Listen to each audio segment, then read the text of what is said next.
मनो योगेश्वरो वतुः। सुखदेव जी महाराज कहने लगे, बोले राजन अब तो यशोदा मैया क्या करती, अपने लाला की नजर उतारती और नजर उतार करके भगवान का नाम ले ले करके, एक गंगी नाम की गाय है, उस गाय की पूंछ का है जो झाड़ा देती है और भगवान से प्रार्थना करती है कि इंद्रियाणी हसी केशः, भगवान हसी केश हमारे लाला के इंद्रियों की रक्षा करें और प्राणों की रक्षा है जो भगवान नारायण करें। और भगवान का नाम ले लेकर के लाला के झाड़ा दे रही है, नजर उतार रही है। अब जैसी भगवान का नाम ले लेकर के नजर उतारी जा रही है, उधर भगवान को हंसी आ रही है। देखो मेरा नाम ले लेकर के झाड़ा दे रही है, मेरी नजर उतार रही है। पर यशोदा मैया क्या भोली है, भगवान भाव के भूखे हैं, भगवान भोलेपन के भूखे हैं। सुखदेव जी महाराज कहते हैं, राजन भगवान को तुम्हारी चतुरता बिल्कुल पसंद नहीं है। तुम चतुराई करो ना, बात बात में चतुराई, भगवान की भक्ति में भी चतुराई करो, उसमें भी चालाकी, भक्ति में भी। महाराज वो भगवान को अच्छी नहीं लगती भगवान को। भगवान तो भाव से प्राप्त होते हैं। तुम भोले हो तो भोले बन करके ही रहो और भोलेपन से ही मेरी भक्ति करो, भगवान कहते हैं। यशोदा मैया भोले भाव से झाड़ा लगा रही है और लाला की नजर उतर गई है। अब जो पूतना है बहुत बड़ी थी, इकट्ठी मरने में मर तो गई पर अब उठ नहीं रही किसी से। अब पूतना का जो शरीर है ना, उसको काटा गया, मारा, छोटे छोटे टुकड़े किए गए और छोटे छोटे टुकड़े करके उसको अग्नि में जलाया गया।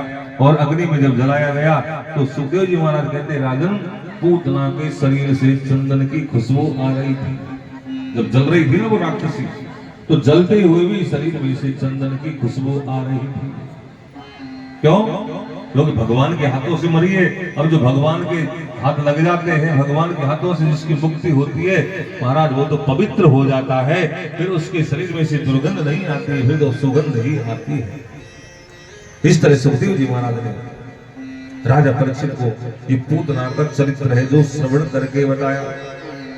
अब सुखदेव जी महाराज कहते हैं, राजन कन्हैया जब से गोकुल में आए हैं ना, तब से गोकुल में कोई ना कोई आता ही रहता है, कोई ना कोई दर्शन करने के लिए आता है। अब तो एक दिन भोले बाबा क्या करते हैं, कैलाश पर्वत पर बैठे बैठे विचार कर रहे और मैया पार्वती से कह रहे, बोले देवी हमारे इष्ट देव का है जो अवतार हो गया गोकुल में, अब हम तो हमारे इष्ट देव का दर्शन करने जाए, लाला का दर्शन करेंगे, भगवान के बाल रूप का। और भगवान को है जो बाल रूप ही प्रिय लगता है। भगवान का जो बाल रूप है ना, बाल रूप की जो सेवा करते हैं, पूजा करते हैं भगवान की, उससे महाराज भगवान जल्दी राजी होते हैं। क्योंकि जो बच्चा होता है ना वो जल्दी प्रसन्न हो जाता है। उसको चाहे तुम 2 रुपए की टोपी खिला दो या 5 रुपए का बिस्कुट खिला दो, वो जल्दी राजी हो जाएगा। वैसे ही भगवान के जो बाल रूप है, भगवान का जो रूप है छोटा वाला, उसकी सेवा करने से भगवान जल्दी राजी होते हैं। तो शंकर भगवान कहने लगे, बोले हमको तो बाल रूप का दर्शन करना है। अयोध्या में भी जो राम मंदिर बना ना, राम मंदिर, उसमें भी आपने देखा होगा भगवान की बाल रूप की ही मूर्ति लगाई गई है। चाहते तो बड़ी मूर्ति में लगा देते, पर बाल रूप की मूर्ति है। वही 5 वर्ष की बालक, क्योंकि जो बालक होता ना वो जल्दी राजी होता था। लड्डू गोपाल जी की जो पूजा करते हैं ना, ये भी बाल रूप है।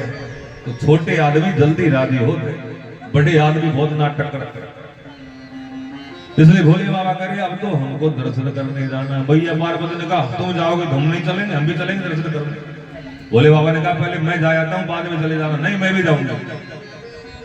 भोले बाबा ने कहा मेरे हिसाब से चल, तू अकेली जा तेरे हिसाब से।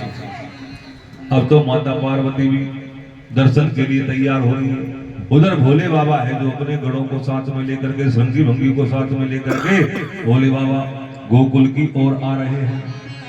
और भोले बाबा गोकुल की ओर आए और आकर के महाराज सीधे चलते चलते हैं जो नंद बाबा के महलों के पास में आ गए और आकर के प्रार्थना कर रहे हैं कि मैया तेरे लाला को, हे मैया तुम्हारे लाला का दर्शन करा दे, हम तुम्हारे लाला का दर्शन करना चाहते हैं। और कह रहे हैं ओ मैया तेरे लाला को उधर से करा दे रे, मैया तेरे लाला को उधर से करा दे रे, मैया तेरे लाला को।